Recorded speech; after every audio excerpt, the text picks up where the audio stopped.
Omina. If I could name one system I would never explore to its depths, it's the PlayStation 2. The PlayStation 2 Perfect Catalogue books reckon there are about 3,000 games in the Japanese library alone, although surprisingly, the original PlayStation had even more releases in Japan at least. This is to say there's some forgotten stuff in those libraries that is actually worth playing. And this is the PS2's debut on a heap, a console that sometimes gets a little looked down on oddly when you listen to some people extolling the GameCube and Xbox's virtues, and I don't know why. I think people get hung up on the technical specs a bit too much. Like, yeah, most of the games don't work in progressive scan modes, but it's still one of the very best games consoles ever made, and I won't hear otherwise. Though it had a slow start in Japan, with it mostly selling as a PlayStation-compatible DVD player initially. It took up the original PlayStation's mantle as a breeding ground for new ideas. One idea that emerged on the PlayStation were rhythm games like Parappa the Rapper, Beat Mania, Buster Groove and many more, and in 2000, Unison debuted on a PS2. Developed by Tecmo before their merger with Koei, Unison was an early release of the PS2 coming out as mentioned in late 2000, and it was also eventually released in North America the following year. The Japanese original features a somewhat different soundtrack, but is more or less the same game, with one key difference that could make a difference to the ease of playing the game, which I'll get to. This game reeks that late 90s, early 2000s aesthetic. Some would call it Y2K aesthetic, but I don't know. Packing little dash of 60s, 70s revival, bold colours and small fonts with unnecessary description text in the manual evokes a Pantone swatch. The game itself carries this through with bold menu graphics and chunky sans serif typography. And in the game, well, all of its cutscenes are driven by the PS2 rather than being FMVs and carry a wonderful anime look. Not quite cel-shaded, but quite a step up from the original PlayStation, and damn, this game is colourful. You can choose from 3 characters to play as, Trill, Cela and Chilli, who are also your 3 difficulty settings. I played as Trill for this review. The difficulty is ramped up by increasing the amount of moves you need to pull off for each song. The game follows a cheesy but very enjoyable story. The once again evil Ducker, with a D, has decreed that any music and dance that he doesn't sanction are outlawed, and his goons are out to ensure that nobody is caught having a secret boogie. Enter the Afro-haired dance sensei, who wants to restore joy to the land through the power of music and dance. You play as one of the 3 girls in the dance troupe, and through hijacking the airwaves, the populace comes to see that Ducker is rather quackers. But it's not the old Bill that are after you, it's his henchmen, Potty and Guno, who are trying to find out where your secret practice location is and to haul you in for bad conduct. Get it? Ducker, ducks, conduct. Man, you lot, come on! Between the story unfolding, you'll learn the dance routines to a number of songs from the likes of Linda Yamamoto, Ayumi Hamasaki, Hikaru Utada, and more. And how do you do this? With the analog sticks. On learning each song, the routine is broken down into various parts that you can watch the moves, then follow along, and then attempt for real. Each move is graded on your timing and execution ranging from perfect to miss, and combos can be racked up for higher points. On passing each part of the routine, you can move on to the next, or check the moves learned so far. Each song is broken up into 4 parts, sometimes 5 or 6 parts, and when you reach at least a C grade for each part, you will then ideally need to play out the entire dance routine to get an overall C grade at least. Any lower and you won't pass the on-air stage. You can choose to go on-air any time after you have passed learning all the routine's parts. Once on air, this is where the story continues as you hijack the airwaves to perform the entire dance routine to win over the populace. This is quite important because it means if you're playing for the first time, there are a few minutes where the story unfolds, and meantime, your memory may start to forget some of the moves by the time you perform.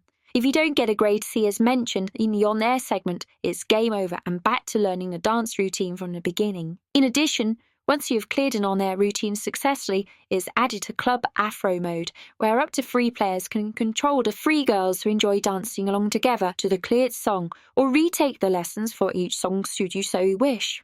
Some secret songs are added by clearing certain goals in the game, such as performing perfectly in any song, or once you have completed a certain stage in a game. It's a nice addition, I guess, but nothing earth-shattering.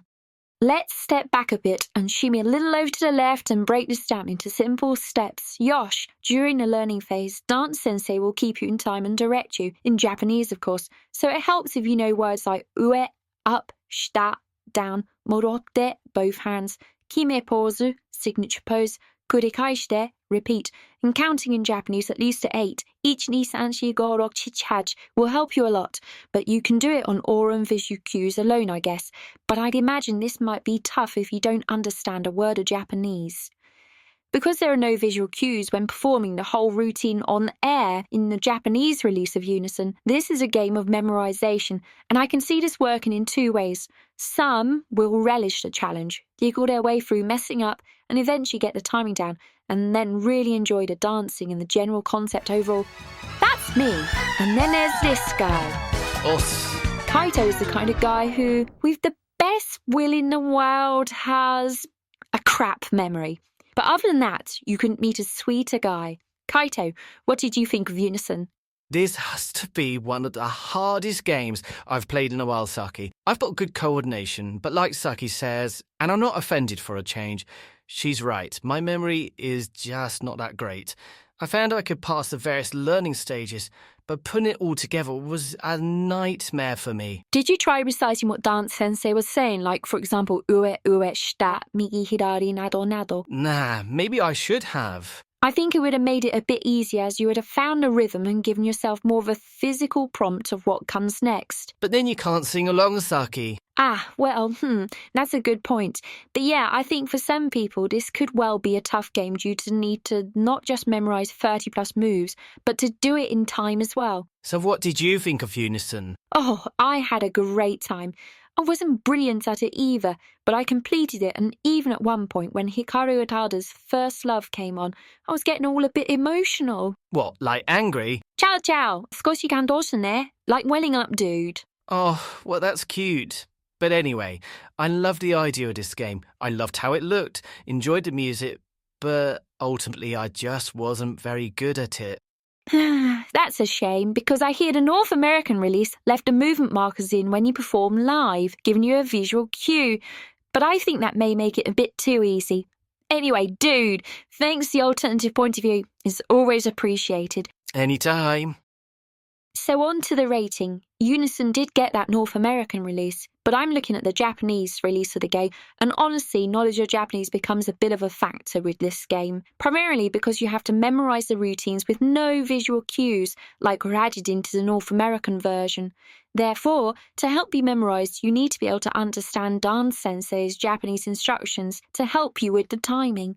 This is actually great practice for your Japanese skill if you're a beginner in learning the language. The story is easy to understand for learners of the language as well, with spoken dialogue supplemented with subtitles, though these move at a relative pace. I describe at minimum the Japanese level as beginner, but overall a conversational level will lead to a greater enjoyment of this game when you can follow the story. As a game, the Japanese release is harder, but the North American version sounds too easy if you ask me. If you have a good memory or the power of persistence and like rhythm games, I think you'll enjoy this game as the music is good, the presentation is great, the story is funny, it's not that expensive, and it's overall turn of the millennium goodness. If, however, you have a bad memory or you're likely to get frustrated when you forget the dance moves, this is probably not going to be a must-buy, at least for the Japanese release anyway.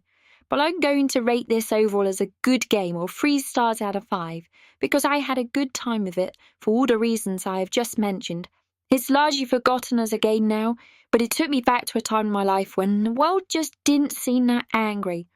Or at least it seemed that way. See, even tomboy skaters like me enjoy a bit of cutesy, light-hearted fun every now and then, and Unison was a good time with good vibes.